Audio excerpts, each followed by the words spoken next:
Violence inside a high school in Hell's Kitchen. Next at 7, a fight between two students leaves one stabbed, another slashed. How it all unfolded. Plus, flooding forced it to shut down for months. An inside look at the changes you'll see as the Prospect Park Zoo reopens. Next at 7.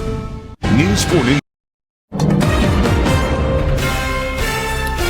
Now at 7, a wild ride. Bullets pierce a cab in the Bronx. What the driver says sparked it all. Plus, the FBI warns terror groups like ISIS may target pride events. What does that mean for New York City? We're getting reaction from the mayor and the NYPD. I'm Gus Rosendale with the story coming up on News 4 New York. But first, 2 students are rushed to the hospital after a fight breaks out inside a high school in Hell's Kitchen. We're glad you're with us at 7 o'clock. I'm David Ushery. One student was slashed during that fight, another stabbed in the chest. This scene unfolding inside the Graphic Communication Arts, moments before dismissal.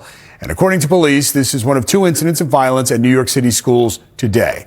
News 4's Chris Jose live in Hell's Kitchen with details on what happened there. Chris.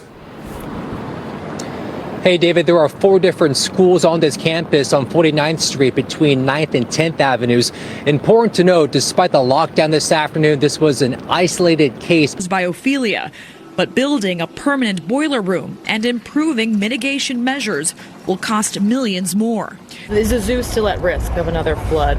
We are at risk. The zoo says there needs to be structural changes to Prospect Park that will allow for stormwater detention. In other words, ways to store damaging floodwaters temporarily. That's the key, is changing the pattern of where the water goes. The zoo reopens to the public on Saturday, May 25th.